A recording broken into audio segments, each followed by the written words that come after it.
Mais pour être inscrit sur la liste électorale, il faut être ivoirien. Si vous n'êtes pas ivoirien, vous n'y êtes pas. Est-ce que c'est une injustice? Pour être inscrit sur la liste électorale, il faut juger de ses droits civils et politiques. L'organe qui vous déchoit de vos droits civils et politiques vous dit que vous êtes déchu de vos droits civils et politiques en exécutant cette décision. Est-ce que c'est une injustice? Mais alors dites-moi ce qui est injuste. Moi, je vous ai dit que la commission électorale ne fait qu'exécuter ce que la loi dit. Nous avons 2 questions par téléphone. On va écouter Régis Kofi. 2 questions à Monsieur le Président pour terminer cette émission. Soyez les bienvenus sur notre chaîne YouTube. Je m'appelle Mr. Arao. Et si c'est votre première fois, n'hésitez surtout pas de vous abonner. Regardez surtout la vidéo entière, surtout la partie du parrainage électoral. Certains pensent que non, c'est juste pour éliminer les candidats fantaisistes, comme l'a été en 2010, un comédien plutôt. Cette fois-ci, c'est un piège. Le parrainage électoral est un piège. Et tout a été bien dit dans cette vidéo. Voici la suite pour vous et on se capte à la fin. Alors, Monsieur le Président, depuis une dizaine de jours, depuis le 4 juin précisément, la liste électorale définitive est disponible. Quelle est la taille de l'électorat ivoirien? Merci bien, Monsieur Diaby, de nous recevoir sur votre plateau. L'honneur est pour nous. Je voudrais, à chaque fois que besoin est, remercier la RTI, les médias dans leur ensemble, pour faciliter la tâche à la Commission électorale indépendante dans l'exécution de sa mission. Ceci étant dit, à l'issue donc de la dernière révision 2024-2025, la liste électorale définitive compte 8 727 431 électeurs sur toute l'étendue du territoire. Et donc, cette révision nous a permis d'avoir autant de citoyens inscrits sur la liste électorale. Il est bon de préciser que la commission électorale indépendante actuelle est celle qui a fait le plus d'enrôlés sur la liste électorale de nos concitoyens. Voilà. Alors, combien de nouvelles inscriptions? Nous avons près de 715 000 nouveaux inscrits sur la liste électorale. Alors que vous en attendiez combien? Mais nous, on attend toujours tous ceux qui souhaiteraient venir s'inscrire sur la liste électorale. Vous aviez un chiffre quand même, une estimation? Non, mais vous savez, aujourd'hui, au dernier recensement, on nous a dit que la population électorale s'élevait à 12 500 000. Et aujourd'hui, nous avons 8 727 000. Il y avait un gap de 3 millions à 4 millions à aller chercher. Mais la commission électorale indépendante n'a pas une obligation de résultat, c'est une obligation de moyens. Nous mettons à la disposition des citoyens le mécanisme pour les inscrire sur la liste électorale. Mais la volonté de venir s'inscrire relève d'eux-mêmes, puisque l'inscription sur la liste électorale est un acte libre et volontaire. Donc on ne saurait prendre pour responsable la commission électorale indépendante pour une défection de la population vis-à-vis de l'inscription sur la liste électorale. En tout cas, nous avons mis tous les moyens et nous pensons que nous avons enrôlé quand même le maximum de citoyens aujourd'hui. Nous sommes à près de 700 000, je crois que c'est beaucoup. C'est beaucoup. D'accord. Certains candidats déclarés affirment avoir été retirés de la liste. Oui. Il y en a qui n'y ont pas figuré depuis la liste provisoire.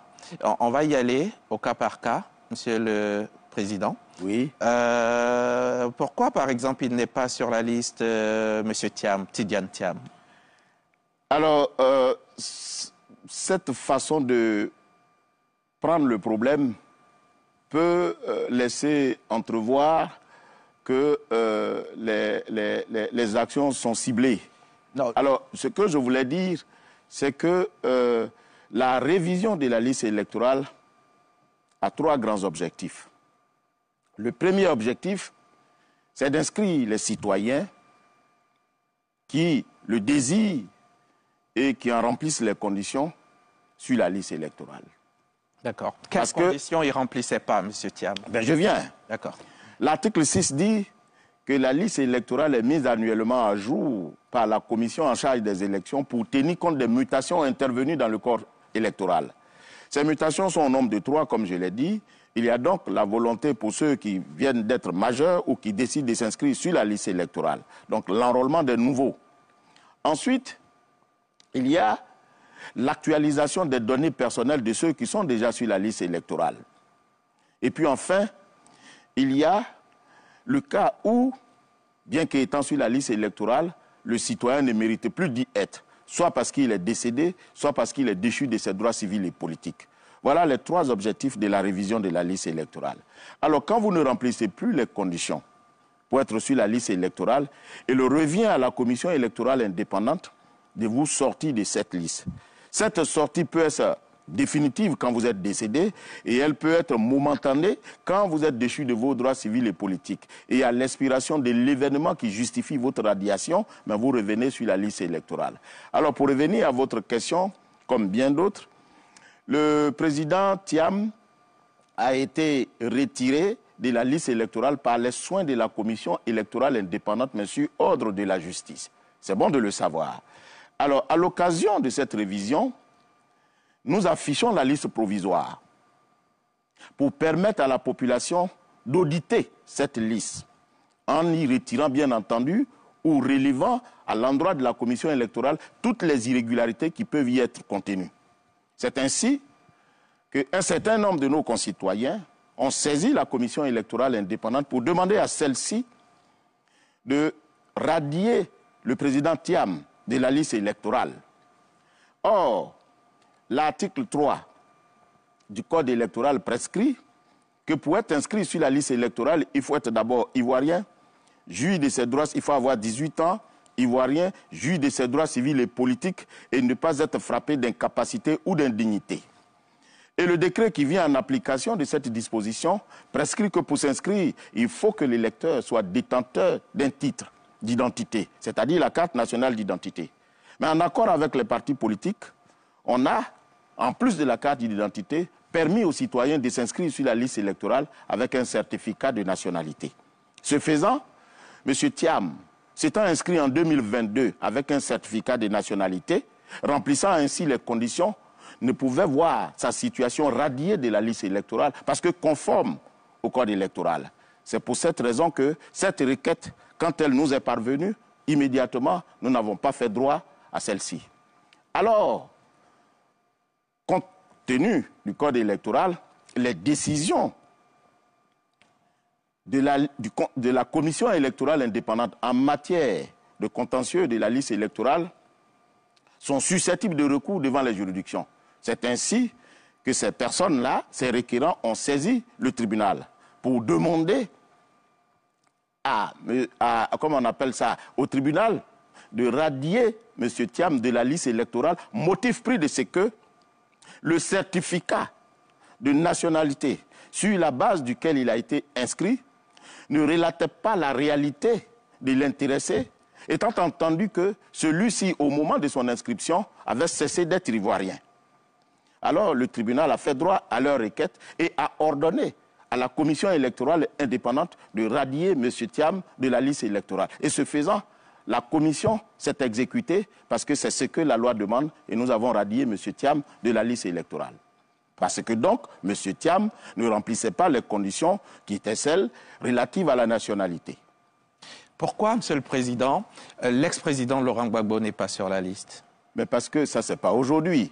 Le président Laurent Gbagbo a été condamné par une décision de justice le privant de ses droits civils et politiques. Et il est bon que je précise. Certains nous ont dit, mais Monsieur le Président, vous avez décidé de radier, la commission électorale s'entend bien sûr, a décidé de radier le président Gbagbo de la liste électorale alors que la décision qui le condamne ne contenait pas une décision ordonnant la déchéance de celui-ci de ses droits civils et politiques. Là, il faut préciser que la déchéance des droits civils et politiques est consécutive à 3 cas.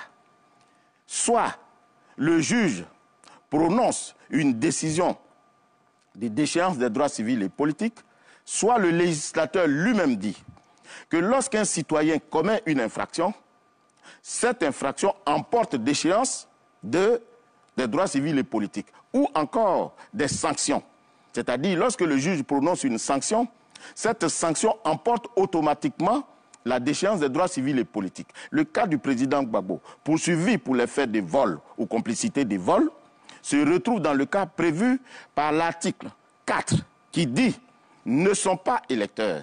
Les individus frappés d'incapacité ou d'indignité, notamment pour avoir commis un crime, qui vous commettez un crime, le juge n'a pas besoin de vous déchoir de vos droits civils et politiques. La sanction du crime emporte d'échéance des droits civils et politiques parce que vous êtes frappé d'incapacité. Ou toute personne condamnée à une peine d'emprisonnement sans sursis pour vol, abus de confiance, escroquerie, attentat à la pudeur, etc. Lorsque vous commettez de tels faits, tels que le code le prescrit, automatiquement, vous êtes déchu, vous êtes frappé d'incapacité. Mais quelle est la conséquence de l'incapacité? L'incapacité ou l'indignité vous retire la qualité de l'électeur. Or, c'est cette qualité, par votre inscription sur la liste électorale, qui vous donne le droit de voter et d'être candidat. Alors, quand on vous arrête, quand on vous arrache cette qualité, vous êtes frappé d'indignité et la conséquence, vous êtes déchu de vos droits civils et politiques. Voilà le cas de Gbagbo et c'est pour cette raison que dans la décision du président Gbagbo, il n'est pas mentionné effectivement qu'il est déchu de ses droits civils et politiques parce que l'infraction emporte d'échéance des droits civils et politiques le concernant. Et il n'est pas seul dans ce cas. On a aussi les cas, dans ce cas, vous pensez peut-être à Charles Bleu Goudet. Oui. Tous ceux qui ont été condamnés, qui ont été déchus de leurs droits civils et politiques, se retrouvent dans ce cas. Mais M. Diaby, je souhaiterais que on n'en fasse pas une focalisation sur ces différents cas. Est-ce que selon vous, avec tous ces exclus de la liste électorale, est-ce que selon vous, cette élection peut être considérée comme inclusive? Ah, vous savez, dans un premier temps, conformément aux dispositions du Code et puis de la loi portant organisation de la Commission électorale indépendante, la Commission, en tant qu'arbitre, n'a pas à se préoccuper du nombre de candidats.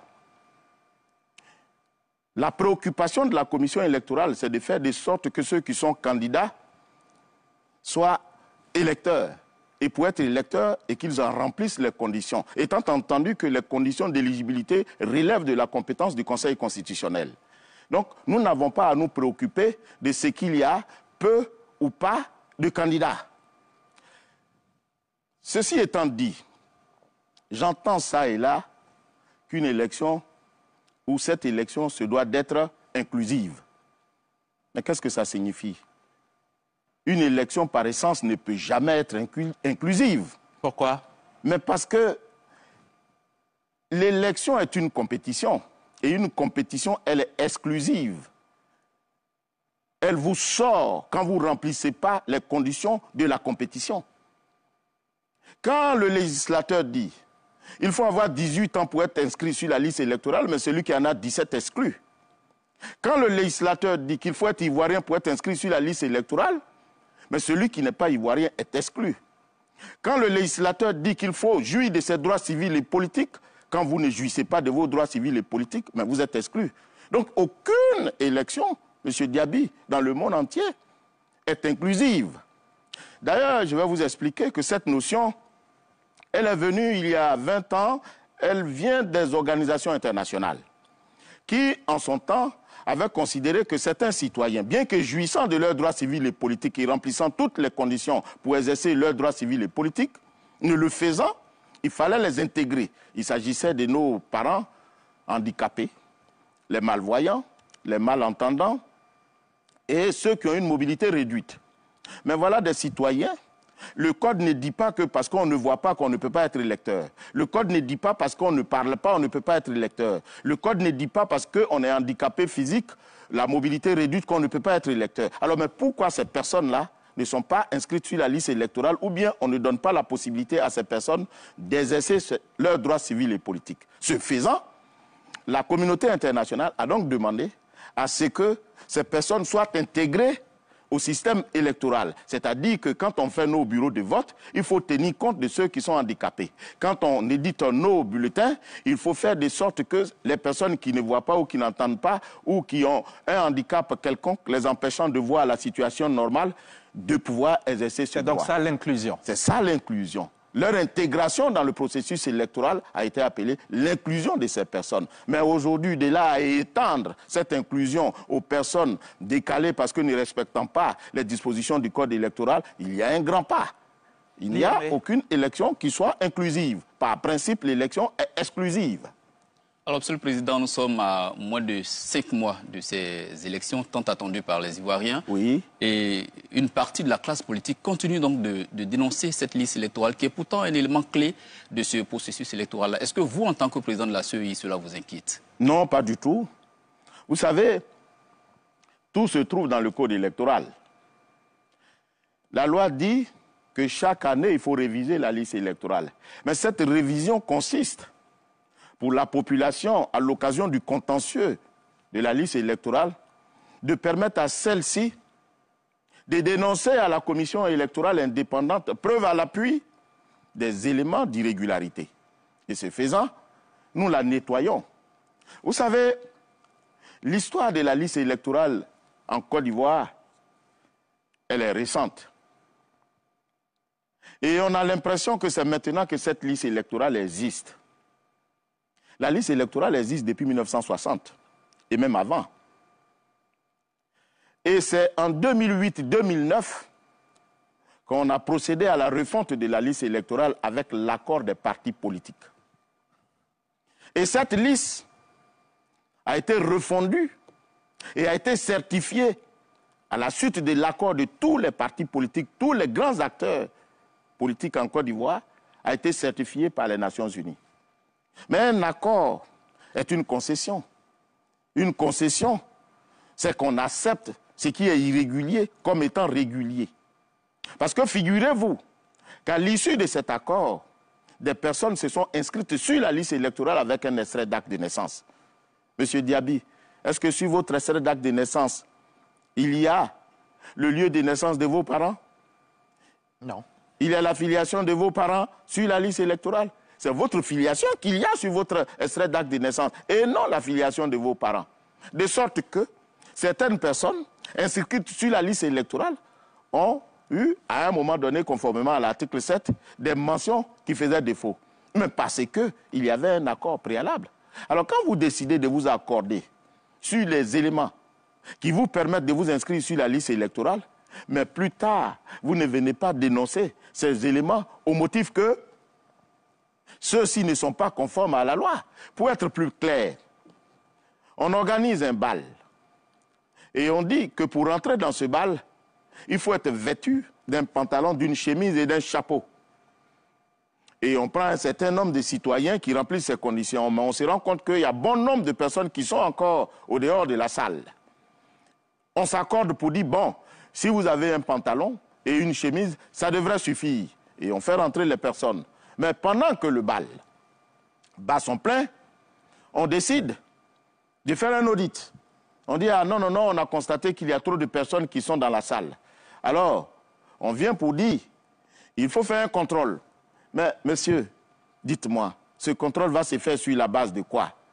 Sur la base des premières conditions qui disent qu'il faut être vêtu d'un pantalon, d'une chemise et d'un chapeau, ou bien d'un pantalon et d'une chemise.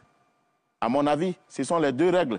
Parce que les gens qui sont dans la salle, il y a une première règle et ensuite on s'est accordé sur une deuxième règle qui permet aux gens de rentrer dans la salle sans chapeau, bien que vêtus avec d'un pantalon et d'une chemise. Alors quand vous demandez aujourd'hui à la commission électorale indépendante de faire un audit de la liste électorale, mais c'est sur la base de quelles règles? Vos accords politiques ou bien conformément à l'article des dispositions du code électoral? Mais les dispositions du code électoral n'ont pas encadré la refonte de la liste. Donc voilà pourquoi, à chaque fois quand on nous demande de faire un audit ou bien de faire des contrôles, on leur dit toujours, référez-vous aux accords que vous-même vous aviez conclus à un moment donné.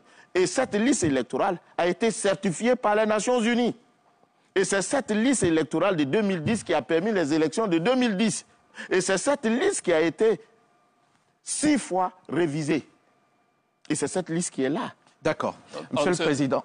Monsieur le Président, ces voix qui dénoncent cette liste évoquent des données qui, selon elles, défient un peu la science quand même. Oui.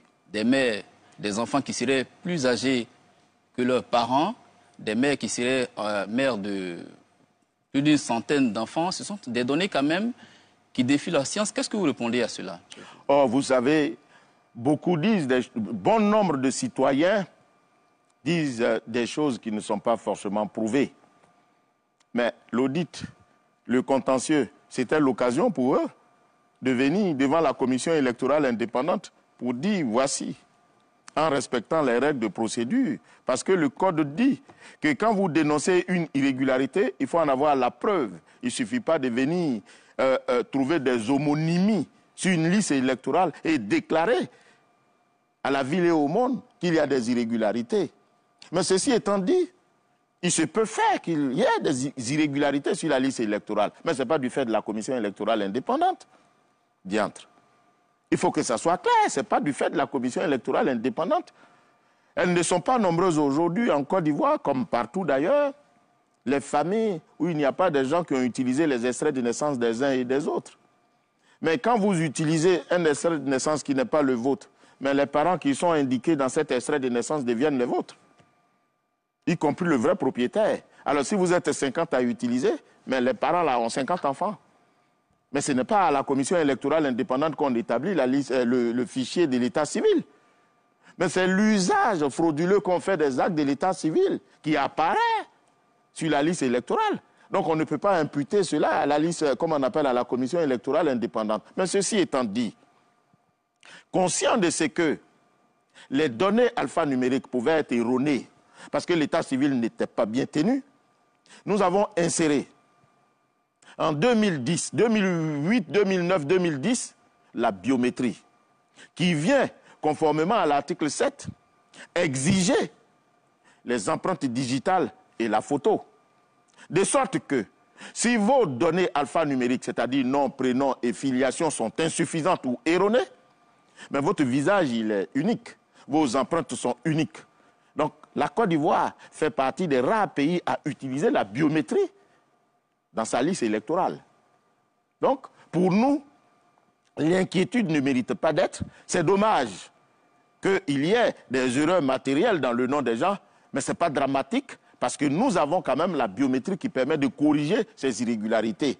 Parce que l'objectif d'une élection, c'est la sincérité du vote. La sincérité du vote qui se définit comme étant la concordance entre ce que le peuple a voulu et ce qui transparaît dans les résultats. Donc si une personne ne peut pas voter à la place d'une autre, mais la sincérité, comme on appelle, du scrutin est assurée. C'est ça l'objectif de la biométrie. D'accord. Monsieur le Président, vous avez dit tout à l'heure que la révision de la liste électorale, elle est annuelle. Oui. Alors, l'opposition réclame une révision de la liste électorale avant la présidentielle. Vous avez dit non. Elle demande cette opposition-là que la révision soit faite avant la présidentielle parce que 4,5 millions de potentiels électeurs seraient en train de frapper à la porte. Vous dites non et l'argument que vous avez brandi, c'est le délai. Alors que, Monsieur le Président, on se souvient que ce qui est impossible aujourd'hui à vos yeux avait été possible par le passé, notamment en 2015, 2020, et c'était pratiquement les mêmes délais. On était en juin. Là, nous sommes en juin. Et avant la présidentielle d'octobre prochain, la CEI n'est pas capable de faire une révision, alors qu'elle avait été capable de cela il y a quelques années.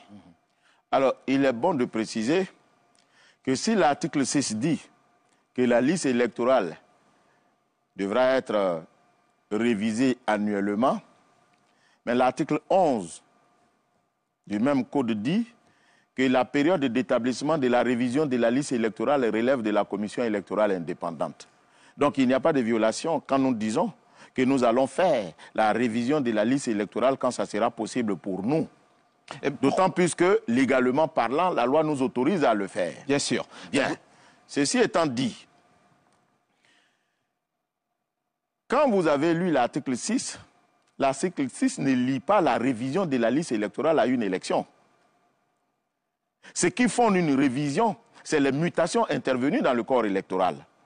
Ce n'est pas l'élection. Parce que j'ai vu sur les réseaux sociaux, de façon hilarante, des propos faisant croire que le président Kubier dit que, comment on appelle ça, on peut proclamer un résultat avant même d'avoir passé l'examen. Mais non, dans notre cas d'espèce, ce n'est pas l'élection qui détermine la révision, même si la révision est faite en long terme pour participer à une élection. Ce qui fonde une révision, ce sont les mutations intervenues dans le corps électoral. Ceci étant dit, c'est vrai, en 2015, nous avons fait la révision en juin et juillet. En 2020, nous avons fait effectivement la révision en juin-juillet. Mais 2015, ce n'est pas 2025. 2020, ce n'est pas 2025. Monsieur Diaby, 2015 n'est pas 2025 pour les raisons qui suivent. D'abord, le code électoral qui a fait l'objet des révisions disait que la liste électorale définitive devait être éditée, arrêtée 15 jours avant le scrutin, en 2015. Vous voyez, il n'y avait pas le parrainage en 2015.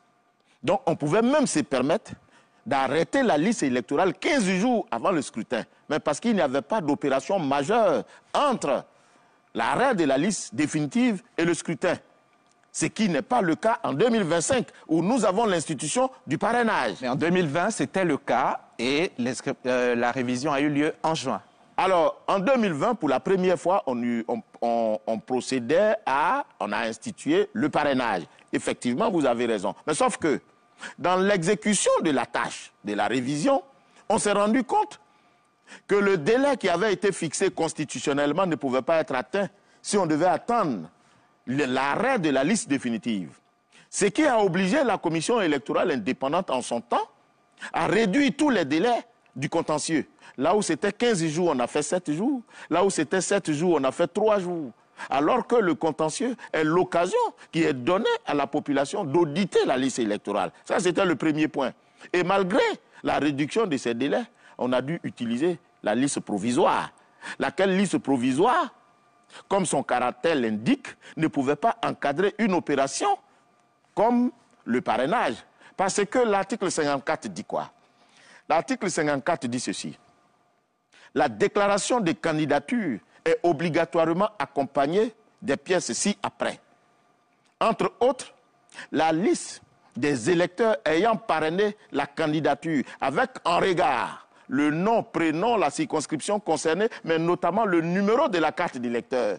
Or, la liste provisoire qui a servi à encadrer le parrainage n'édite pas la carte d'électeur. La carte d'électeur est éditée à partir de la carte, la liste définitive. De sorte que les citoyens qui ont parrainé la candidature des candidats ne pouvaient justifier leur qualité d'électeur parce que, issus de la liste provisoire, qui n'est pas une liste définitive qui édite la carte d'électeur.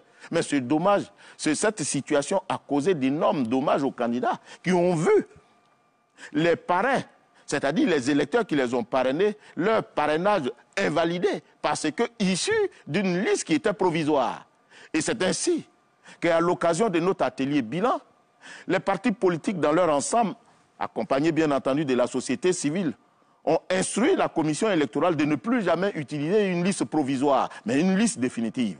D'accord, monsieur le Président. Pour l'intérêt d'utiliser la liste définitive. Je l'entends bien. Voilà, donc voilà la différence entre 2020 et 2025. Mais cette liste définitive, elle est disponible là, maintenant, oui, depuis oui. le 4 juin. Oui.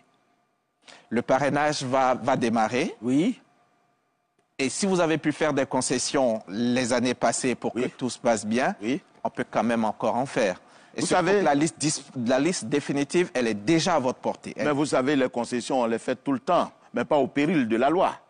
Figurez-vous que lorsqu'on fait la révision en juin, mais il y a des actes préparatoires que nous posons. On ne s'est jamais posé la question de savoir pourquoi c'est en juin, alors qu'il y a janvier, février, mars, avril, mai. Mais c'est parce que, justement, la révision de la liste est précédée d'actes préparatoires, tels que le paramétrage des ordinateurs que nous avons. Il faut les configurer au moins 1 mois.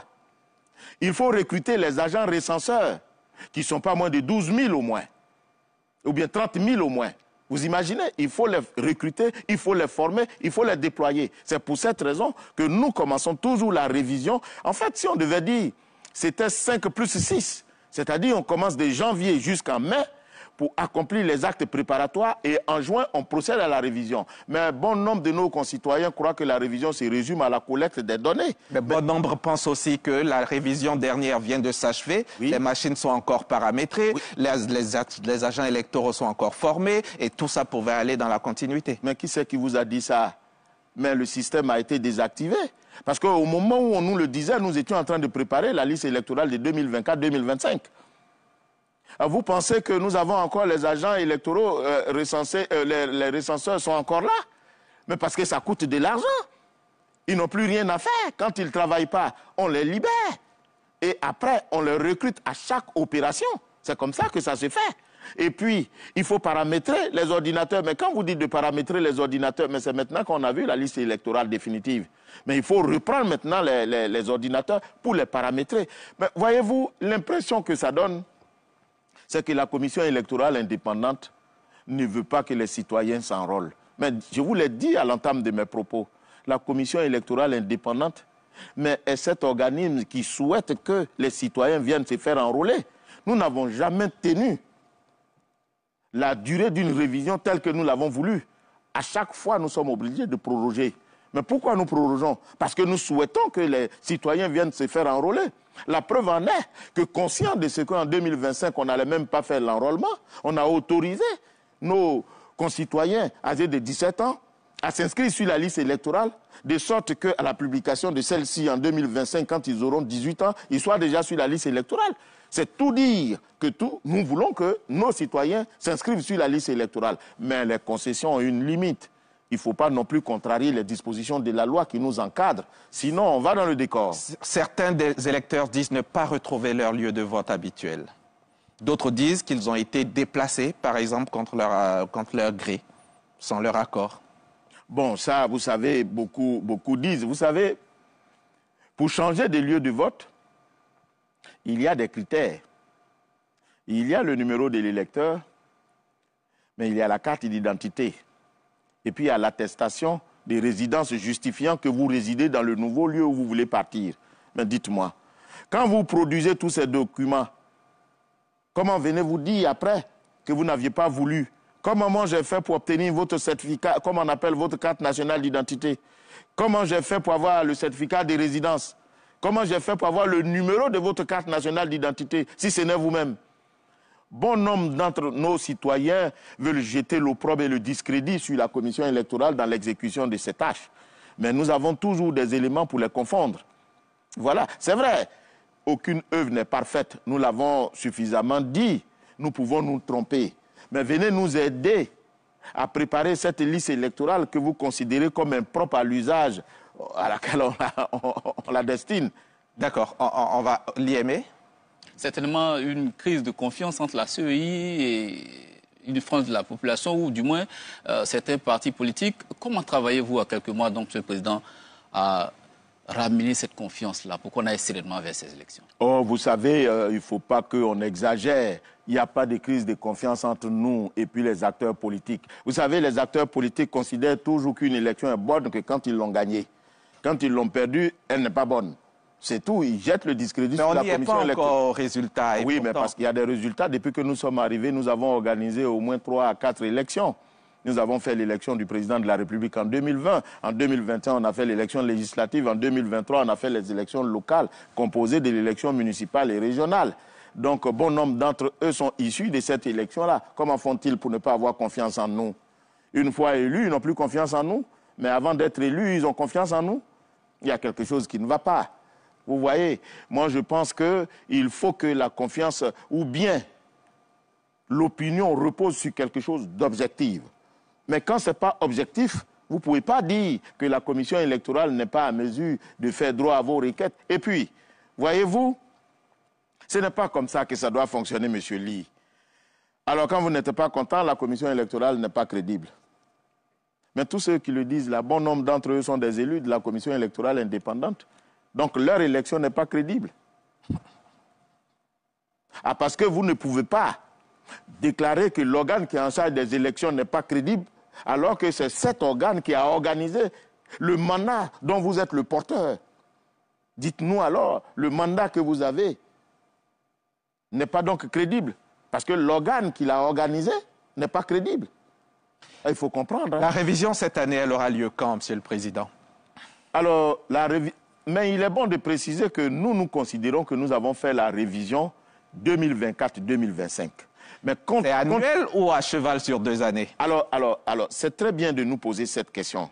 Vous savez, lorsque nous sommes arrivés à la commission électorale indépendante en 2019, on a fait des premières révisions, on a constaté qu'il n'y avait pas un engouement. Donc, on s'est dit que c'est parce qu'on n'a pas suffisamment sensibilisé la population. En accord avec les partis politiques, on a décidé qu'il fallait voir s'il n'était pas possible de faire la révision entre 2 années, de sorte à prendre suffisamment de temps pour sensibiliser la population. C'est vrai, je l'avoue, qu'aucune disposition ne le dit. Mais vous savez, la commission électorale indépendante fonctionne sur 2 bases, les accords politiques et puis la loi. Et ces jours-là, bon nombre d'acteurs politiques, à l'occasion de l'atelier bilan où ils nous ont demandé de mettre à leur disposition le plus tôt possible la liste définitive et de ne plus utiliser la liste provisoire pour le parrainage, c'est ce jour-là qu'ils nous ont dit qu'on pouvait faire la révision entre 2 années. Mais on a proposé une disposition légale pour modifier le code électoral. Mais en attendant cette modification, on a mis en application cet accord entre nous. C'est pour cette raison que la révision se fait, on l'a fait en 2022, 2023, 2024, 2024, 2025. Donc il y aura 2025, 2026. Et bien entendu. Ça démarre quand? Mais après les élections présidentielles. D'accord. Après les élections présidentielles... Parce que n'oubliez pas que la loi donne la possibilité à la commission de déterminer la période. Donnez-nous ce pouvoir-là quand même. C'est très bien, il n'y a pas de problème. Après l'élection présidentielle, Monsieur le Président, il est prévu, selon les textes, en décembre, les élections législatives qui doivent se faire en décembre. L'élection présidentielle peut s'achever en novembre. S'il y a un 2e tour, si... voilà. Mathématiquement, en 1 mois, est-ce que cela est possible? Et puis, je vous fais un petit topo. 2025, la présidentielle en octobre, décembre, les législatives. Entre les deux, une révision de la liste électorale pourra-t-elle être possible? Et entre-temps, Monsieur le Président, le mandat de la CEI aura pris fin. En septembre, je crois, même si la loi vous donne quelques mois encore pour organiser des élections. Alors, éclairez-nous tout cela. Alors, parlant du mandat des députés, la loi est très claire là-dessus. Le mandat des députés expire à la 5e année, mais il demeure en fonction jusqu'à l'organisation des élections. Et les élections sont organisées avant l'expiration du mandat. Voilà ce que la loi dit. Donc si, en décembre, nous ne pouvons pas organiser les élections législatives, la loi autorise la commission électorale, la loi dit que les députés demeurent en fonction jusqu'à l'organisation des élections. Ce n'est pas moi qui le dis, c'est la loi qui le dit. Qui doivent se faire quand? Au plus tard, quand? Mais attendons d'abord de voir l'impossibilité, de constater l'impossibilité d'organiser des élections. Allez-y, d'accord. Donc ceci étant dit, donc, ce n'est pas irrégulier d'organiser des élections en début d'année 2026, parce que la loi elle-même le prévoit. La loi dit que on organise les élections des députés avant l'expiration de leur mandat. Mais si on est dans l'impossibilité d'organiser, les députés demeurent en fonction jusqu'à l'organisation des dites élections. Donc, il n'y a pas d'irrégularité, c'est conforme à la loi. Ensuite, vous dites à quel moment on pourra faire la révision de la liste électorale. Je vous ai dit qu'en réalité, nous, on considère qu'on avait fini la révision de la liste électorale 2024-2025. Mais on a constaté, selon les dires de certains acteurs politiques, qu'il y aurait bon nombre de nos concitoyens qui étaient intéressés à s'inscrire sur la liste électorale. Ils sont 4 millions. Oh, oui, 4 millions. D'après ce qu'on a... Mais ils étaient où, ces 4 millions, M. Diaby? Ils faisaient leur papier, d'après ce qu'on nous dit. Ils faisaient leur papier. Vous trouvez ça sérieux? Que des gens soient, c'est-à-dire que c'est à l'occasion d'une révision de la liste électorale qu'on fait tout pour avoir des titres d'identité. Vous trouvez ça sérieux? C'est pourtant la réalité, monsieur. Mais non, vous voyez bien. C'est le manque d'intérêt que certains de nos concitoyens ont. Nous avons interpellé plus d'une centaine de personnes qui étaient déjà inscrites sur la liste électorale. Parce que qu'est-ce qui se passe? À l'occasion de la révision de la liste électorale, bon nombre d'entre eux, parce qu'ils veulent changer d'identité pour les motifs qui leur sont propres, ils viennent se faire délivrer de nouveaux extraits d'actes de naissance. Ils viennent s'inscrire sur la liste électorale. Sauf que... Tous ces 4 millions là, monsieur... Non, je ne parle pas de tous ces 4 millions. Mais ce ne sont pas les 4 millions qui viendront tous le même jour pour venir s'inscrire sur la liste électorale. Sinon, on n'aurait même pas quelqu'un à enrôler encore. Alors, ces personnes qui sont dans ce cas viennent se faire enrôler en changeant d'extrait d'acte de naissance. C'est l'occasion pour eux de réduire leur âge, comme on dit chez nous. Non, mais il est bon de le préciser. Alors, comment nous, on le sait? Lorsque la liste est publiée, la biométrie les retrouve Parce qu'ils ont le même visage, ils ont les mêmes empreintes, sauf qu'ils ont réduit leur âge. Alors voilà des gens qui croient qu'à l'occasion de la révision de la liste électorale, ils veulent se donner une nouvelle identité. Mais nous, on les retrouve. Et ceux-là font partie des 4 millions. Voilà pourquoi je dis qu'il ne faut pas exagérer. Alors quand les partis politiques ont donc dit qu'ils souhaiteraient qu'on organise, on a dit bon, comme la révision de la liste électorale n'est pas liée à l'élection, c'est pour cette raison qu'on fait la révision dans les années où on ne fait pas d'élection, laissez-nous terminer avec l'élection du président de la République pour ne pas écorcher les délais constitutionnels, chose qui ne relève pas du pouvoir de la Commission. Permettez-nous donc de faire cette révision après, quand on pourra le faire. Voilà. Mais malheureusement, ils ne sont pas d'accord. Mais M. Diaby, c'est normal qu'un parti politique comme le PDCI demande une révision. Parce que leur champion, à un moment donné, a été radié de la liste électorale. Mais c'est normal qu'il demande à ce que, alors que la loi ne l'empêche pas, que cet intéressé vienne s'inscrire sur la liste électorale. C'est normal. Et l'inscription se fait à l'occasion de la révision. Donc c'est normal cette requête. Sauf que nous, dans l'exécution de notre chronogramme, on est obligé de tenir compte de certains facteurs au risque de se retrouver en porte-à-faux avec la loi qui nous encadre. C'est cela. Mais est-ce que pour la paix, pour la cohésion et tout ça, ça ne pourrait pas se faire? Mais vous savez, le législateur, il est plus conscient de la paix que vous et moi. C'est le législateur qui a institué la loi. Maintenant, ceux qui veulent aller au-delà de la loi, qu'ils partent là où on fait la loi pour s'accorder sur les grands principes et ils viennent. La commission, je vous l'ai dit, elle fonctionne aussi bien sur la base de la loi que sur les accords politiques. Mais tant qu'il n'y a pas d'accord politique, vous me reprocherez, M. Diaby, d'avoir violé les dispositions du code électoral. La preuve en est que quand on n'organise pas la révision de la liste électorale, tout sachant, se décrétant tel, invoque l'article 6. Oui, l'article 6 dit qu'il faut réviser la liste électorale annuellement, en oubliant l'article 11 qui dit que c'est la commission qui détermine la période. En tout cas, l'opposition vous soupçonne de connivence avec le parti au pouvoir. Non, mais ce n'est pas nouveau. Ce n'est pas nouveau. Vous savez, ce n'est pas toute l'opposition. Il y a bien des citoyens dans l'opposition qui ne disent pas que nous sommes des connivences avec le pouvoir. Vous savez, M. Diaby, c'est l'occasion pour moi ici de préciser certaines choses à la face de la nation. Il y a bon nombre de citoyens de l'opposition, acteurs politiques de l'opposition, qui ont été opposés en matière d'élection aux membres du pouvoir. Je prends par exemple Ayopougon, le ministre Kafana, qui était député à Yopougon, était candidat face au PDCI et face à une coalition des acteurs de l'opposition où il y avait M. Dia Oufoué, où il y avait M. Michel Gbagbo. Et qui connaît M. Kafana, c'est qu'il joue un rôle important dans le RHDP. Mais l'opposition a battu M. Kafana. Quand on va à Makori, M. Abi Raoul, il était opposé au ministre Tchagba. M. Abi Raoul est du PDCI de l'opposition. M. Tchagba, il est ministre de cette république-là. Il est du RHDP. Et pourtant, M. Abi Raoul a vaincu M. Tchagba. Quand on va à Port-Boué, M. Siandou et d'autres encore étaient opposés à M. Emo Sylvestre, qui est PDCI de l'opposition. Mais ils ont battu M. Siandou ou même celui qui est venu après lui.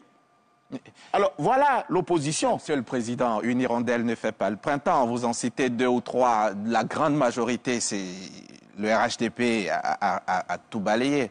Mais sauf que ce n'est pas la commission électorale indépendante qui détermine la volonté du peuple. En tout cas, eux, ils réclament une réforme de la CEI. Alors, à ce niveau, quand ils disent qu'ils demandent une réforme de la commission électorale indépendante, mais pour répondre à quel souci?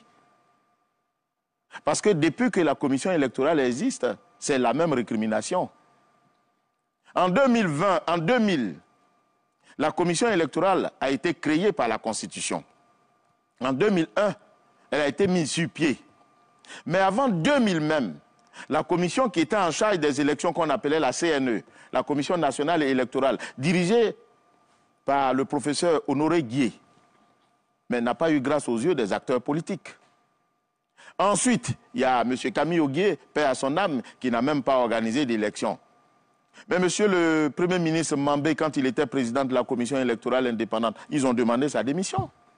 Après M. Mambé est venu M. Bakayoko, ils ont demandé sa démission. Et le président Kubier est là aujourd'hui, on demande la démission du président Kubier. Mais dites-nous, est-ce que c'est vraiment le problème? Parce que M. Diaby, lorsqu'il n'y a pas d'adéquation entre le problème et la solution devient un autre problème. C'est cela. Est-ce que c'est la dissolution de la commission électorale qui est la solution au problème qu'il pose? À vrai dire, il y a bon nombre d'entre eux qui sont de mauvais perdants. Et quand ils perdent, ils jettent le discrédit, ils jettent l'opprobre sur la commission électorale indépendante. Si la modification de la commission électorale était la solution, on en aurait déjà trouvé. Monsieur le Président, nous avons encore 2 grandes parties dans cette élection. Cette émission. Mais nous allons écouter les téléspectateurs qui nous suivent par téléphone. Régis Kofi a recensé quelques questions pour nous. Régis Kofi, allez-y. Bonsoir à tous. Hamza Diaby, le nombre d'appels que nous recevons témoigne de l'intérêt que les Ivoiriens ont pour ce sujet. Justement, je vous donne quelques questions sur les nombreuses que nous avons reçues. Monsieur Norbert Conan nous appelle de la France. Il dit s'être enrôlé récemment, mais grande fut sa surprise de constater qu'il ne figure pas sur la liste électorale. Monsieur Latte du quartier Yopougon-Jesco souhaiterait être éclairé sur le cas de l'ancien président Laurent Gbagbo.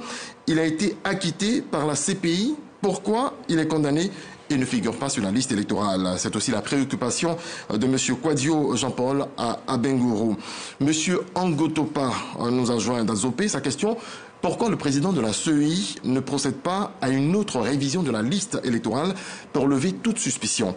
Et puis, la dernière question, M. Blé-David s'interroge: est-ce qu'un arrangement politique pourrait permettre à la CEI d'intégrer les figures politiques qui ne sont pas sur la liste électorale définitive? On s'arrête là, Hamza Diaby, pour cette première vague.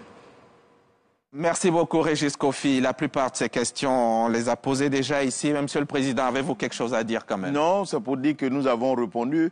Mais il faut noter que la commission électorale indépendante n'éradique pas les gens de la liste électorale par caprice.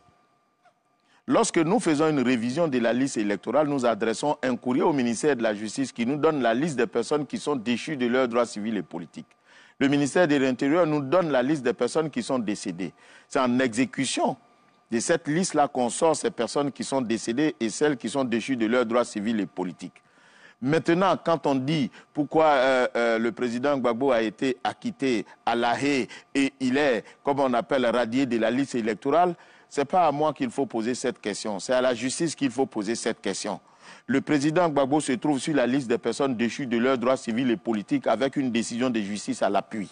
Donc c'est en exécution de cette décision de justice, elle est bonne, elle est mauvaise. Ce n'est pas le pouvoir de la commission électorale d'apprécier une décision de justice. Elle ne fait que l'exécuter. Donc il est bon de le savoir. Maintenant, quand il s'agit, est-ce qu'il est possible que nous puissions aboutir à la paix en intégrant toutes ces personnes? Mais tout est possible. Tout est possible. Mais pour l'heure, c'est la loi qui nous encadre. Je le dis toujours, si vous considérez que nous avons mal travaillé, venez nous prendre à défaut par rapport aux dispositions du code électoral. C'est de ça qu'il s'agit. Mais le code électoral n'est pas le seul instrument de travail de la commission. Il y a également les accords politiques. Mais pour l'heure, aucun accord politique ne contrarie la commission électorale dans l'exécution de sa mission. Donc nous sommes à l'aise. Merci, Monsieur le Président. Pour être candidat à la présidentielle en Côte d'Ivoire, il faut désormais obtenir le parrainage d'électeurs et non d'élus. Une démarche encadrée par la commission électorale indépendante chargée de valider les signatures. Mais le système suscite déjà des critiques. Certains y voient un filtre trop rigide qui freinerait l'émergence de candidatures alternatives, clé d'entrée dans la course ou barrière invisible. La question fait débat à moins de 4 mois du scrutin. Depuis la réforme électorale de 2020, tout candidat à la magistrature suprême doit être parrainé par une liste d'électeurs représentant 1% de l'électorat local dans au moins 50% des régions et dans chacun des districts autonomes d'Abidjan et de Yamoussoukro. C'est-à-dire, pour être éligible, tout candidat doit recueillir le soutien d'au moins 1% des électeurs inscrits dans au moins 17 des 33 circonscriptions électorales comprenant les 31 régions et les 2 districts autonomes d'Abidjan et de Yamoussoukro. Le parrainage citoyen constitue une condition d'éligibilité au même titre que les autres conditions telles que la déclaration de candidature, le versement d'une caution, la production de pièces valides requises, entre autres.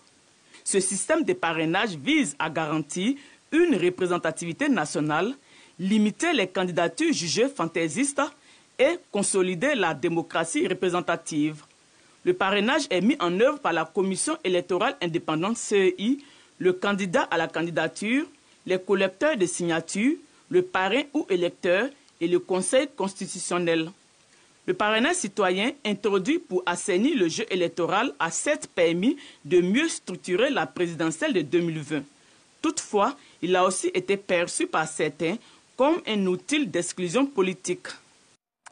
Un reportage signé Tao F. Boué, une de nos JRI d'exception. Alors, Monsieur le Président, le système de parrainage, est-ce qu'il est reconduit tel quel ou il a été révisé? Et il a été révisé, mais permettez que je fasse quand même quelques petites précisions sur le parrainage. Alors, vous savez, la Commission électorale indépendante, dans le processus électoral, a 3 grandes missions.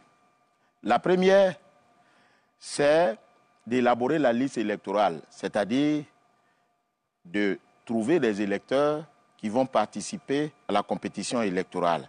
Cette opération s'est faite à l'issue de la révision de la liste électorale. Deuxième opération, il revient à la Commission électorale indépendante ou dans le processus électoral de déterminer les candidats à l'élection, c'est-à-dire quels sont ceux qui vont participer aux différentes élections à travers, bien entendu, les conditions d'éligibilité prévues par le Code électoral. Et puis, troisième, c'est la rencontre entre la population et le candidat à l'occasion du vote. Voilà les grandes étapes. Alors, il est bon de préciser que le parrainage, qui est une opération qui consiste pour le citoyen à donner, ou le citoyen ou bien l'élu, à donner une caution à un candidat pour le voir candidat, est une institution, est un élément qui est prévu dans notre code électoral. Ce n'est pas la commission qui institue le parrainage. Comme la commission électorale à bon dos, à grand dos, il est bon de le préciser, ce n'est pas la commission électorale qui institue le parrainage, c'est la loi. Ensuite, le parrainage est prévu seulement que pour l'élection du président de la République. Donc, comme je l'ai dit et comme dans l'élément que vous avez diffusé, c'est bien précisé, le parrainage est cette opération qui consiste pour le citoyen qu'on appelle le parrain, mais le citoyen électeur qui donne autorisation, qui donne une caution à un candidat de le voir candidat, à se présenter à une élection. Ceci pour éviter que n'importe qui, il est bon de le préciser, c'est l'esprit de la loi, que n'importe qui vienne se présenter. Que ensuite, permettre à l'État de Côte d'Ivoire de faire des économies quant à l'édition des documents électoraux. Parce que si tout le monde vient se présenter, il faut éditer les documents électoraux de tous les candidats. Et il vous souvient qu'en 2020, on a eu déjà En 2020, on a eu 44 candidats. C'est beaucoup ça. Même si la démocratie est ouverte, il y a quand même des limites. Donc, pour éviter qu'il y ait un désordre, le législateur a prévu, a institué le parrainage. Voilà tout le sens du parrainage. Alors, nous l'avons expérimenté pour la première fois en 2020. Et en 2025, ça sera pour la deuxième fois. On a tiré expérience de la précédente édition et nous avons amélioré le mécanisme. Parce que dit le Code électoral sur le parrainage? Il est bon de le préciser, M. Diaby. Le Code électoral dit que le candidat doit produire une déclaration de candidature dûment signée par ses soins. Et en outre, il faut qu'il soit parrainé par une liste d'électeurs représentant 1% de l'électorat local dans au moins 50% des districts autonomes et régions de Côte d'Ivoire. Ça veut dire quoi? Or, nous avons en Côte d'Ivoire 31 régions et 2 districts. Ce qui fait 33. 14 districts on a aujourd'hui, oui. Monsieur le Président. Bon, c'est vrai, il y a 14 districts, mais en réalité, les 12 nouveaux districts sont constitués en réalité des régions. Alors que Yamoussoukro et puis Abidjan ne sont pas constitués des régions. Ce sont les vrais districts qui sont là. En fait, ce sont les districts auxquels fait allusion, bien entendu, le code électoral. Les autres ne sont pas moins des districts, mais je veux dire que le code fait allusion à ces 2 districts qui ne sont pas constitués des régions. De sorte qu'on a 17 circonscriptions. Pourquoi on a 17 circonscriptions? Ça fait 33.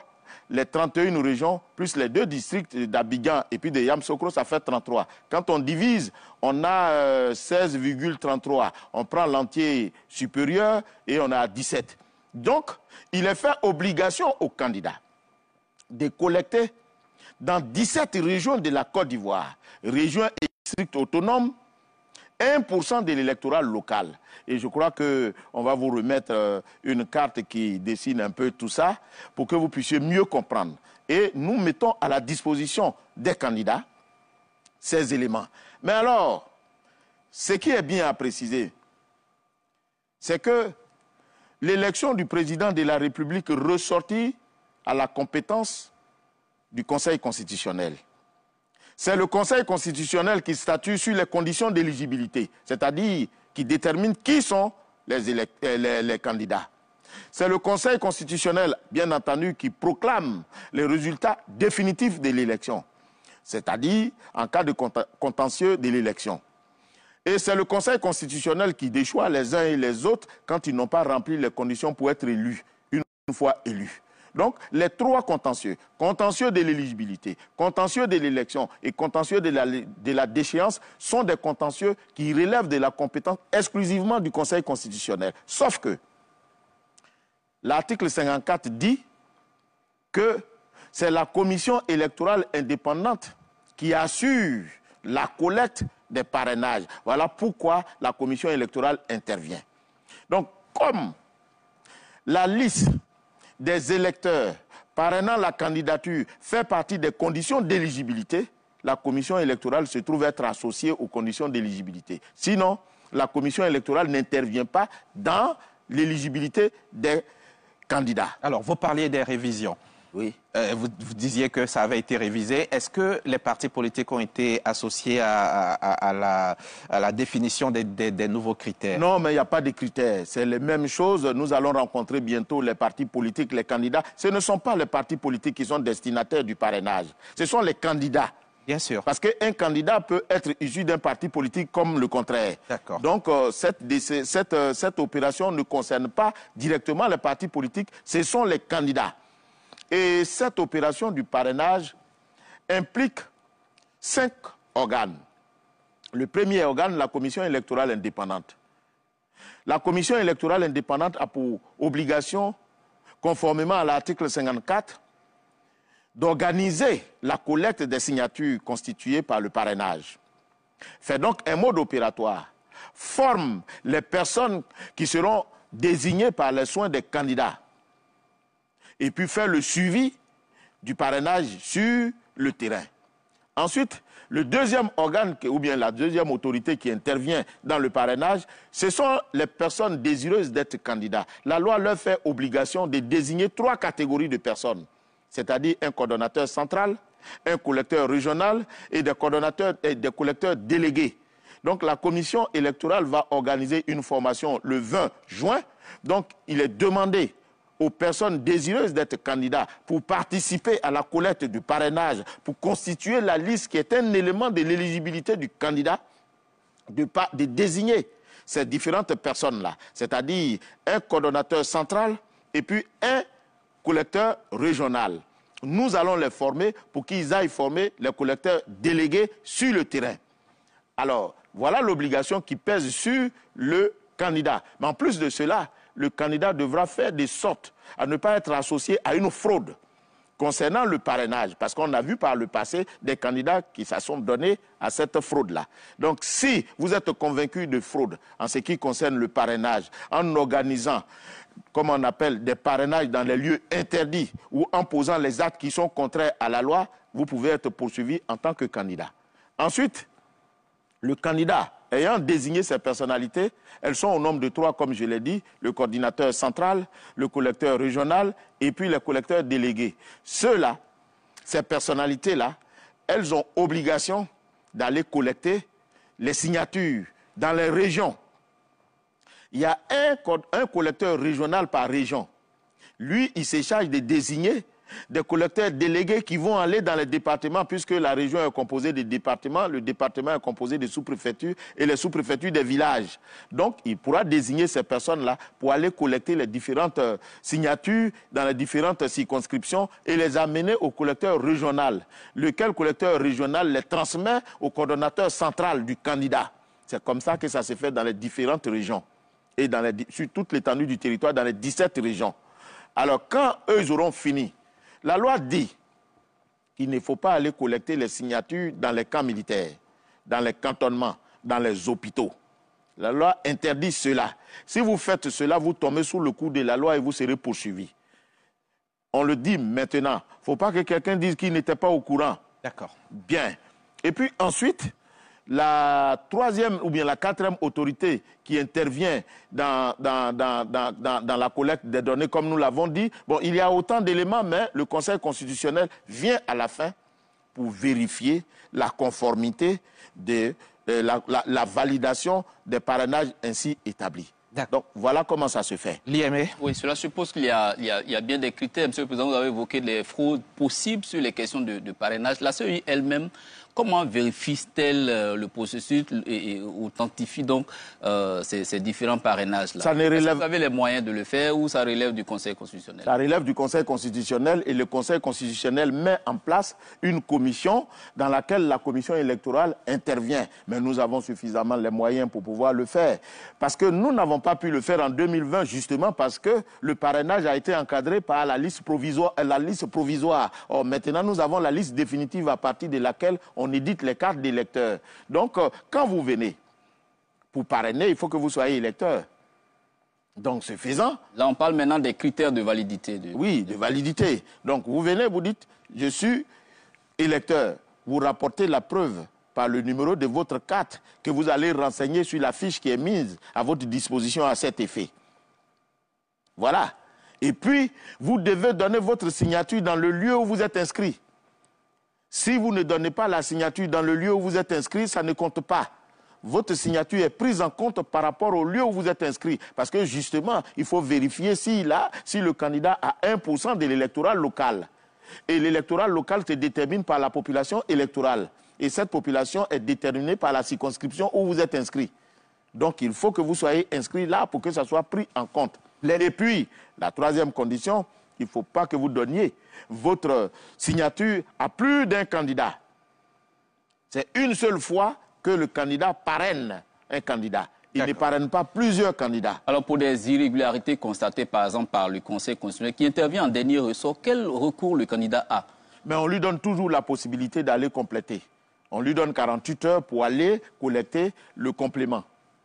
Les leaders de l'opposition non inscrits sur la liste électorale ou radiés par vos soins, comme vous l'avez dit, est-ce que si leur dossier de candidature, par exemple, arrivait à vous, vous allez les recevoir? Alors, il faut distinguer le dossier qui vient à la commission électorale indépendante.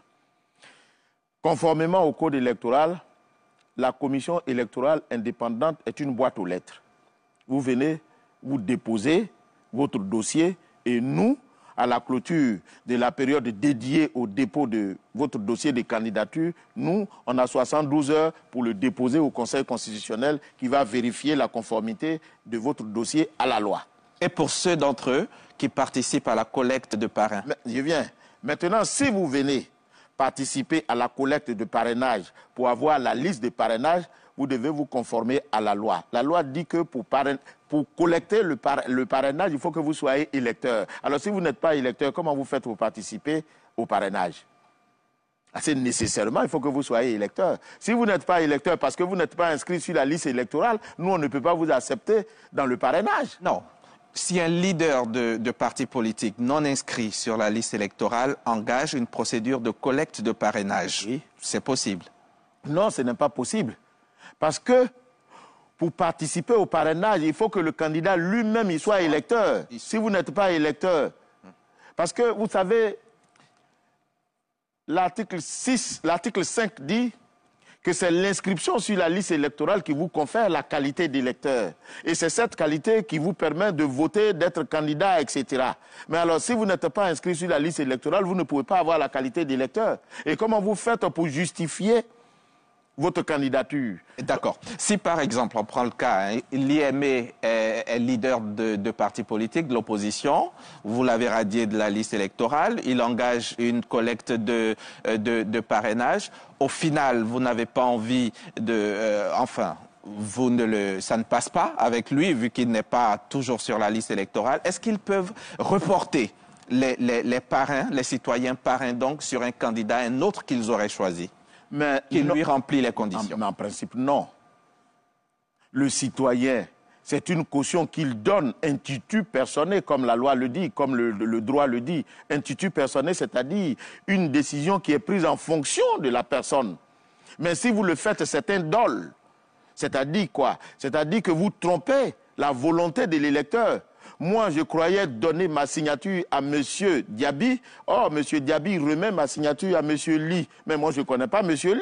Si ça avait été M. Ly, peut-être que j'aurais donné ma signature à une autre personne ou je me serais abstenu de donner ma signature. En le faisant, mais vous commettez un dol.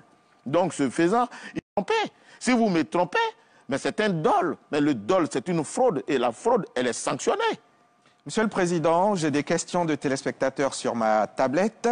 Alors, Monsieur le Président, je vais vous en citer quelques-unes. Monsieur le Président, que répondez-vous à ceux qui soutiennent que le parrainage viole le caractère secret du vote? Moi, je n'apprécie pas la loi. Si le législateur a jugé utile d'instituer le parrainage, on l'exécute. Si vous me demandez en tant que citoyen ordinaire, c'est quoi le parrainage? Est-ce que le parrainage viole les dispositions du secret du vote? Mais il faut aller le demander au législateur. Le législateur l'a su et il a institué... On vous le demande en tant que citoyen, alors? Mais je ne peux pas répondre puisque je suis tenu d'une obligation pour le moment de réserve. Et dans tous les cas, si le législateur a prévu, c'est que c'est légal. Ce qui est légal est considéré comme normal. D'accord. Monsieur le Président, pourtant, sur la même question du parrainage, vous avez dit tout à l'heure que cela évite que n'importe qui soit candidat. C'est l'esprit de la loi. C'est l'esprit de la loi. L'opposition dit que ce système de parrainage ne poursuit aucun autre but que de se choisir des adversaires. Oui, mais l'opposition est représentée à l'Assemblée nationale. Et le parrainage est institué par la loi. Majoritaires. Comment? L'opposition n'y est pas majoritaire. Mais dans ce cas, que l'opposition prenne l'initiative d'une loi visant à modifier et faire des alliances. C'est ça aussi la démocratie. Vous savez, une chose est de se battre pour avoir un droit, mais vous êtes seul à exercer ce droit. C'est ça le sens de la démocratie. Ne venez pas me dire d'apprécier la justesse d'une loi. Lorsque le législateur a institué le parrainage, le législateur a apprécié les contours de cette loi. Donc elle est bonne, elle n'est pas bonne, ça c'est le législateur qui voit. Et on considère que la loi est bonne dès lors qu'elle respecte les conditions de forme pour être une disposition légale qui contraint le citoyen. Donc, 1% de l'électorat obligatoire dans chaque région pour assurer le parrainage, cela répond à quoi, Monsieur le Président? Pourquoi ne pas demander simplement 1% de l'électorat national, peu importe le lieu de collecte? Mais c'est le législateur qui l'a prévu. Le législateur dit jusqu'à preuve du contraire, le candidat doit être parrainé par une liste d'électeurs représentant 1% de l'électorat local. C'est pour apprécier l'implantation. Parce que n'oublions pas quand même, M. Diaby, que l'élection dont il est question, c'est l'élection du président de la République. Mais c'est un poste hautement important.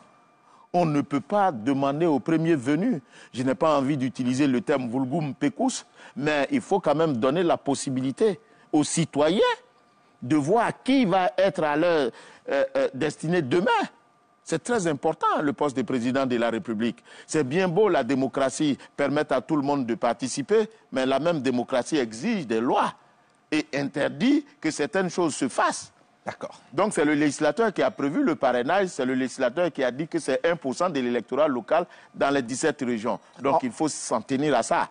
On va passer à présent, Monsieur le Président, au dernier axe de notre entretien de ce soir. Il s'agit de connaître les perspectives pour des élections apaisées. Notre reporter Ahmed Traoré a promené son micro dans les rues d'Abidjan. Je pense qu'une table de négociation s'impose pour permettre à ce que chacun puisse dire ce dont il a besoin pour aller aux élections. Pour les réseaux sociaux, qu'ils voient un peu ce cas-là aussi, parce que vraiment, il y a trop de choses là-bas que les gens disent, ça nous panique, vraiment, ça fait qu'on a peur. que chaque parti politique ait son candidat. Vu ce qu'on a vécu dans le passé, il ne faudrait pas qu'il y ait encore des tensions.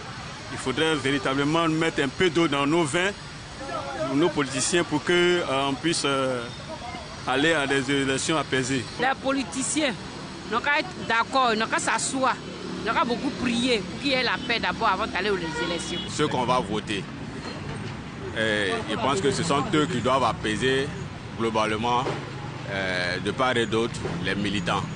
Les appeler à aller à la paix, surtout la paix. Parce que quand il n'y a pas de paix, je pense qu'il n'y a pas d'élection apaisée. Pour que vraiment on donne des objectifs positifs, de sorte qu'ils puissent voter dans la quiétude. L'embrouille ne peut rien donner comme possibilité dans un pays. Donc moi je pense que ce sont nos candidats de part et d'autre qui doivent respecter les règles du jeu, surtout on va dire, la loi que les députés ont votée pour nous, de sorte que ça soit vraiment apaisé de part et d'autre. La structure, c'est pour nous tous. Quand ils proclament, ils doivent être justes, équitables, de sorte que les populations aussi leur fassent confiance comme il se doit. Parce que quand la population ne fait pas confiance, il y a une difficulté qui s'installe. Si les politiciens eux-mêmes se proclament, je pense que c'est la débandade, puisque nous on allait voter et que la structure a jugé bon que c'est telle personne, selon les règles, les lois qui ont été votées, pour pouvoir élire le candidat. Le président qui n'a pas été voté ne doit pas se proclamer président. Selon moi, les partis doivent mieux communiquer entre les haches de guerre et autres pour que les élections puissent bien se passer en Côte d'Ivoire. Chaque participant des élections doit respecter les règles. C'est les participants qui doivent dire aux militants de ne pas faire de la bagarre, de ne pas faire des discours sur les réseaux sociaux, tout ça. Parce que sur les réseaux sociaux, on voit beaucoup de choses aussi. Comme ça, c'est mieux, quoi. Il aura la paix dans le pays. Parce que nous, on veut la paix. Pour les élections apaisées, je prends le dialogue, la paix, en nous parlant, franchement, en nous mettant ensemble, vivre ensemble dans l'union. Et non que la politique ne nous divise pas, que nous soyons unis et solidaires, des vertus de paix qui nous ont été confiées par le président Félix Houphouët-Boigny. Merci beaucoup, Monsieur le Président. Vous l'avez entendu, hein, les Ivoiriens ont besoin de paix. Ils ont besoin de paix. Le PDCI a fait une marche récemment, hein, c'était le 14 juin, samedi dernier. Le 14 juin, ils ont marché jusqu'à la CEI. Alors, vous avez reçu leur motion. Que dit-elle, Monsieur le Président?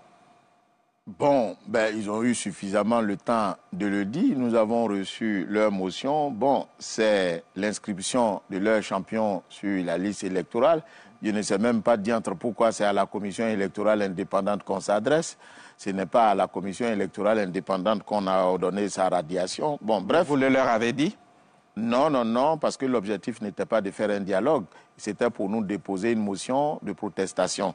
Nous avons pris acte. Ce sont les règles de la démocratie. Ce jour-là, ce n'était pas jour de travail, mais nous avons dépêché nos services pour les accueillir parce que ce sont des acteurs importants de la vie politique ivoirienne. Nous, nous respectons tous les acteurs politiques. C'est ce que je dis toujours. Faisons de sorte que les élections se passent bien. Mais à commencer déjà par respecter les règles du jeu. D'accord. Monsieur le Président, vous avez reçu donc le PDCI et même un jour non ouvré, samedi, alors que vous avez refusé de recevoir le FPI pendant le contentieux. Qu'est-ce qui explique? Alors que vous, c'est la démocratie, vous recevez tout le monde. Qu'est-ce qui se passe? Mais oui, nous n'avons pas reçu le FPI pour la simple raison que les demandes étaient différentes. Le PDCI venait nous déposer une motion de censure.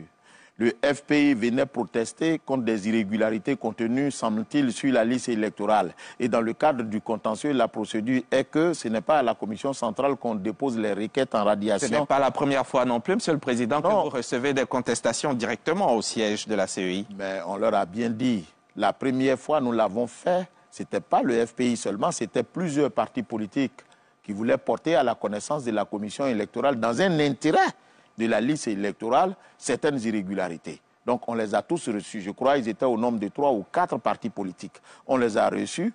Mais bien que On les a reçus, mais on leur a recommandé de suivre la procédure indiquée qui était tout simplement d'adresser leur requête à la commission locale où on demandait la rectification. C'est comme ça que ça se fait. Parce que si vous déposez votre requête à la commission centrale qui n'est pas une commission locale, ça ne marche pas. Ce n'est pas ce que la loi a prescrit. Donc les deux demandes étaient différentes. L'une portait sur une protestation et l'autre portait sur une réclamation qui ressortit à la compétence d'une procédure exigeant qu'il fallait déposer cette requête dans les commissions locales. Alors, Monsieur le Président, toutes les réactions entendues dans ce micro-trottoir-là, les jeunes, les habitants, les Ivoiriens veulent des élections apaisées. Comment la CEI se prépare-t-elle à des élections sans violence? Vous savez, depuis que nous avons pris fonction au sein de la commission électorale indépendante, nous œuvrons pour la paix. Aucun mode opératoire d'une opération de la commission électorale ne se fait sans associer les partis politiques. Voyez-vous, je suis sur votre plateau pour parler de la matière électorale. Et Dieu seul sait que je suis passé plusieurs fois ici. Mais c'est pour conjurer la violence. C'est pour permettre à chacun de se faire une opinion des dispositions qui encadrent l'élection, afin que nul n'en ignore, comme on dit. Mais nous le faisons pour que les uns et les autres sachent ce qu'il y a à faire pour ne pas qu'ils aient à recourir à la violence. Figurez-vous qu'en 2010, on a fait croire aux citoyens que la commission électorale avait 3 jours pour proclamer les résultats, ce qui n'est contenu nulle part dans aucun code. Et sur la base de cela, le Conseil constitutionnel avait dessaisi la commission électorale indépendante. Conséquence, il y a eu 3000 morts, au moins. Donc, pour éviter cela, nous avons souhaité communiquer avec la population, discuter avec elle, les acteurs politiques, la société civile, tous les compartiments de la vie active de notre pays, pour que celle-ci comprenne, ou ceux-ci comprennent, l'intérêt de la matière électorale. Voilà notre façon à nous. Et chaque fois que besoin est, nous recevons tous les acteurs politiques, même si par la suite, ils travestissent ce que nous disons entre nous, dehors. Mais nous les recevons. Figurez-vous que, conformément à l'article 11 du Code électoral, oui, l'article 11 prescrit que chaque candidat, tout parti politique peut demander à se voir délivrer un exemplaire de la liste électorale à ses frais. Mais la commission électorale, pour conjurer le mauvais sort, pour aller à la paix, va éditer la liste électorale et les mettre gratuitement à la disposition des partis politiques avec une carte.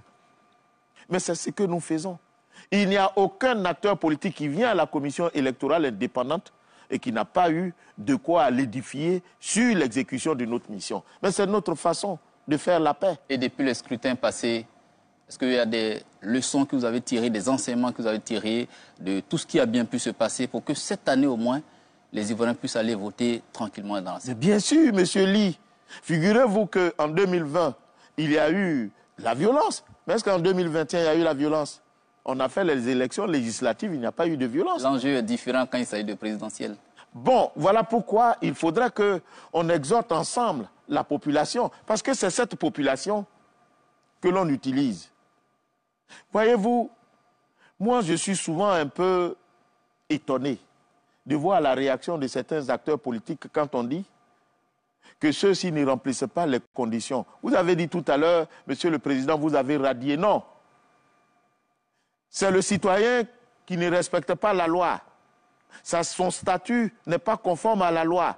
On dit pour s'inscrire sur la liste électorale, il faut être ivoirien, âgé de 18 ans, juge de ses droits civils et politiques. Mais si vous ne respectez pas cette disposition et qu'on vous sort de la liste électorale, est-ce que ça devait créer des problèmes? Quelle est votre lecture actuelle de l'environnement politique, Monsieur le Président? Pour moi, jusqu'à preuve du contraire, tout se passe bien. Parce que pour une élection, il faut des électeurs. Pour une élection, il faut des candidats. Bientôt, on aura la liste des, comment on appelle, les dossiers de candidature qui vont être déposés au Conseil constitutionnel. Tout se passe bien. Pourtant, le PDCI, le PPACI vous ont quitté, la CEI. Oui, mais vous savez, au fond, c'est l'une des tares de la commission électorale indépendante. Les partis politiques ne sont pas ceux qui organisent réellement les opérations électorales.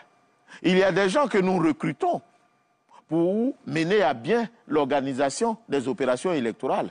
Les acteurs que nous sommes au sein de la commission ont vocation à contrôler l'exécution de cette opération électorale conformément à la loi. C'est ça notre travail. L'élection va se tenir, vous l'organiserez sans eux? Oui, nous allons l'organiser sans eux parce que c'est ce qu'eux-mêmes ils ont voulu. Ce sont eux qui ont démissionné. Mais quand vous démissionnez, c'est un acte volontaire. Je ne vais pas vous y contraindre. Mais en 2020, ils sont partis, nous avons organisé les élections. En 2025, ça ne sera pas nouveau s'ils sont partis. J'aurais bien voulu qu'ils soient là, mais s'ils ne sont pas là, mais ça ne contrarie en rien du tout la crédibilité et la sérénité de la commission électorale indépendante. Ça, il est bon de le préciser. Mais parce que figurez-vous, excusez-moi, monsieur Lee, c'est exaspérant quand même. Si vous subordonnez la validité d'une élection à présence des partis politiques à l'intérieur de la commission en charge des élections, mais vous biaisez le jeu ou vous biaisez la compétition. Parce que figurez-vous que la validité d'un procès verbal qui atteste des opérations électorales dans un bureau de vote soit subordonnée à la signature des représentants des acteurs ou des candidats. Mais celui qui se sentira en difficulté va refuser de signer. Et refusant de signer, n'étant pas loin du sceau du représentant de ce candidat, le procès verbal devient faux. Le procès verbal devient invalide. Est-ce que vous croyez que c'est comme ça que ça doit fonctionner? Si on subordonne la crédibilité des opérations électorales par la présence des acteurs politiques au sein de la commission, mais celui qui va se sentir en danger ou en difficulté va sortir, créant ainsi des difficultés. La loi ne le dit pas. Le code électoral dit qu'il faut organiser les élections conformément à la loi. Alors celui qui dit que ce que nous posons n'est pas conforme à la loi, mais saisit les juridictions pour que le droit soit dit. Mais la loi ne dit pas qu'il faut que le PDCI soit au sein de la commission électorale ou bien le PPACI soit au sein de la commission électorale indépendante. On peut se battre pour avoir un droit, mais on ne se bat pas pour exercer un droit. Parce que l'exercice du droit, il est volontaire, il est libre. On vous a autorisé à venir au sein de la commission électorale indépendante pour qu'ensemble, on vérifie si les actes qui sont posés sont conformes à la loi. Mais vous fermez cette porte, vous partez. Mais alors, est-ce qu'on va subordonner la validité des opérations à votre départ? Mais en le faisant, ça ne sert à rien alors de créer une commission électorale indépendante. Mais ils ne sont pas partis peut-être sur un coup de tête, peut-être qu'il y a une situation qu'il faut peut-être arranger. Non, on parle de paix, de cohésion, Monsieur le Président. Mais pourquoi par la paix, on ne reste pas au sein de la commission électorale pour parler de la paix? D'accord. Vous croyez qu'on fait la paix quand on sort de la commission électorale indépendante? Qui c'est qui a dit qu'on ne peut pas rester sur place pour parler de la paix? Oui, M. Lee. Oui, donc, M. le Président, est-ce qu'on peut dire à la CEI, on peut se mettre à la CEI, regarder donc la nation et dire que tout va bien, on va vers des élections apaisées? Est-ce que la CEI a décidé d'avancer la tête baissée, M. le Président? Non, pourquoi? Est-ce que quand vous me regardez, j'ai la tête baissée, moi? Moi, je n'ai pas la tête baissée. Je n'ai jamais dit que la commission électorale exécutait. Nous exécutons notre mission conformément à la loi. Comment rassurer une partie de la population, Monsieur le Président, qui ne croit plus en l'impartialité de la CEI? Et on va terminer là-dessus. Mais c'est subjectif. L'impartialité, c'est un sentiment, c'est subjectif. Mais Monsieur Diaby, dites-moi ce que nous posons, la commission électorale pose qui ne soit pas conforme à la loi. L'opposition, c'est à elle qu'il faut poser cette question, Monsieur le Président. Ben, d'accord, quand je... Et elle a dit beaucoup de choses.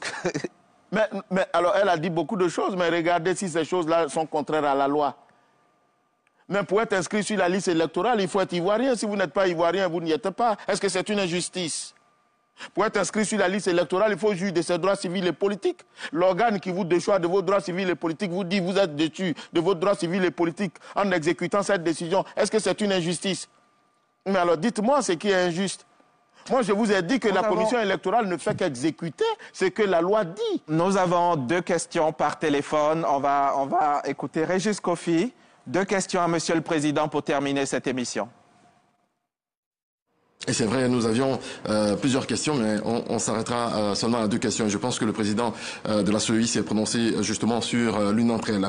Monsieur Yao Atibissou souhaiterait savoir, au cas où un arrangement politique intervenait à quelques semaines de la présidentielle, est-ce que la CEI restera attachée à son chronogramme? Madame Mambo Adaloa, que pense le président de la CEI du processus actuel?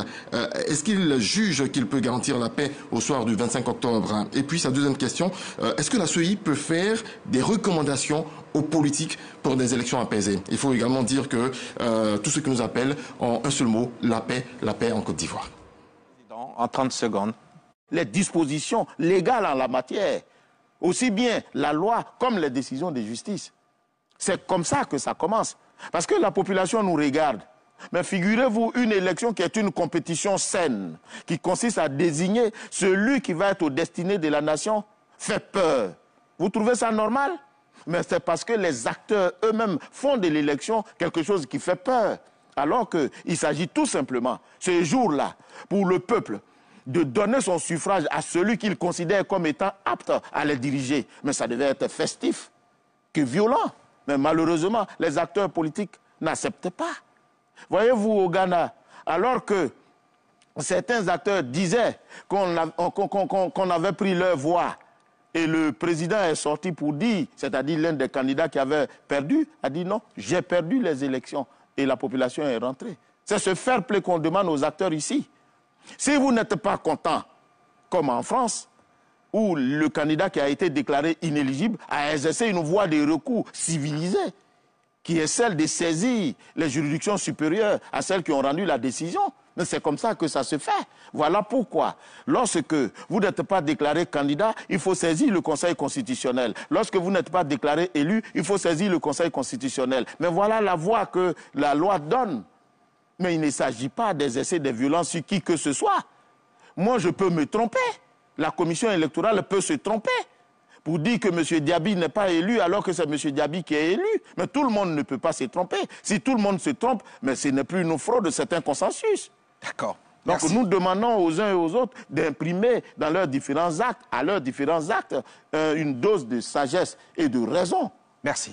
Monsieur le Président, merci beaucoup et doublement merci parce que, en dépit du deuil qui vous frappe, vous avez accepté notre invitation ici. Depuis quelques jours, votre génitrice nous a quittés. Oui, Monsieur le Président. Ben, je voudrais vous dire, Monsieur Diaby, moi je vous remercie. Vous savez, l'appel du devoir met en berne le pavillon des peines. Donc je considère que le devoir nous appelle et il est bon que je sois ici. Et puis, ensemble, conjurons le mauvais sort pour le bien-être de notre pays. Merci, Monsieur le Président. Merci, Lié. C'est moi qui vous remercie. À l'heure où la Côte d'Ivoire se prépare à un nouveau rendez-vous avec son destin, chacun de nous a un rôle à jouer pour que la démocratie ne soit pas un mot vide. Ce soir, au-delà des chiffres et des débats, une vérité s'impose. Les Ivoiriens aspirent à une élection transparente, une élection apaisée. Alors, si la CEI a le devoir d'être l'arbitre impartial, car c'est de là que naît la confiance, les partis politiques ont aussi la responsabilité de penser au peuple qui ne veut plus de violence, plus de chaos ou de deuil liés aux élections. La paix, ce n'est pas l'affaire d'un camp, c'est l'affaire de tous. Ce n'est pas un vain mot, ce n'est pas un slogan, c'est un engagement commun, la paix, une exigence nationale même. Alors que chacun à sa place fasse ce qu'il faut pour que 2025 soit simplement un tournant et non un piège. Vive la Côte d'Ivoire en paix, bonne soirée et à très vite. Merci d'avoir regardé la vidéo du début jusqu'à la fin. N'hésitez surtout pas de vous abonner, liker, partager et surtout vos avis dans les commentaires. Ouais, ça sera vraiment chaud cette année, hein, puisque la CEI ne veut rien lâcher. Comme je l'ai dit au début, moi j'ai suivi la vidéo et ce qui m'a beaucoup touché, c'est surtout la partie du parrainage électoral. C'est un piège.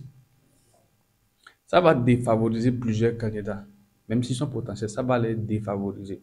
Beaucoup même. Et le pire dans ça, c'est la CEI qui collecte les voix des électeurs. C'est la CEI qui surveille tout. Au moins, si c'était vous-même, vous pouvez aller arranger les choses. Vous allez remplir les choses et ramener ça pour la CEI. Mais la CEI est chargée de collecter les voix des électeurs. Ça, c'est un danger. Hein. Ça, c'est vraiment un danger. Il y a des candidats qui ne seront pas qualifiés juste parce qu'ils n'ont pas eu le nombre de parrainages que la CEI exige. Comme je l'ai dit, certains pensent que c'est juste pour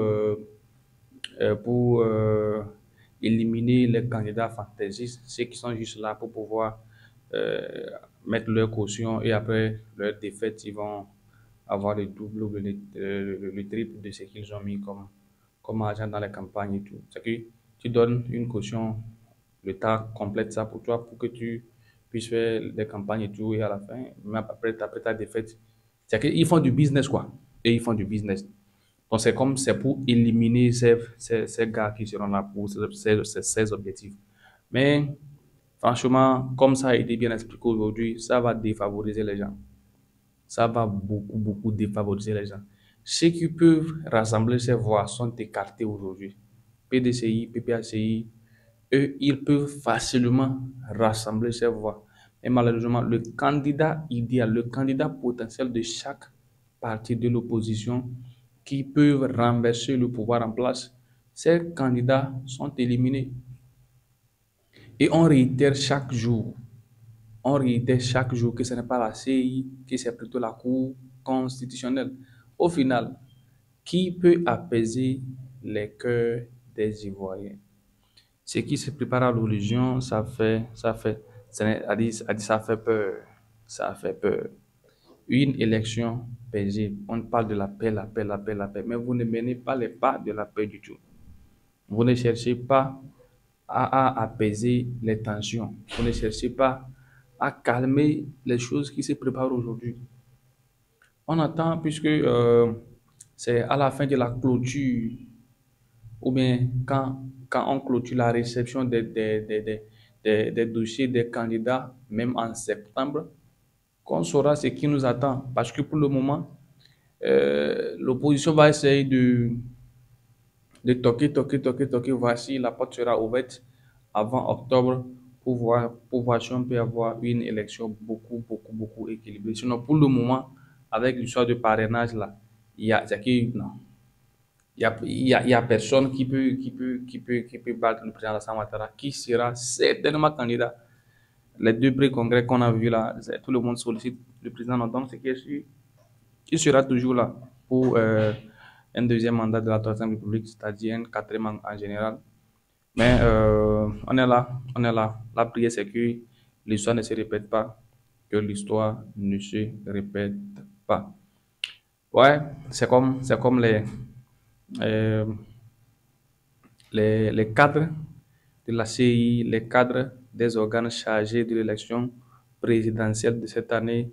C'est comme ils sont membres du parti au pouvoir, ils sont membres du RHDP, puisque quand ils parlent, c'est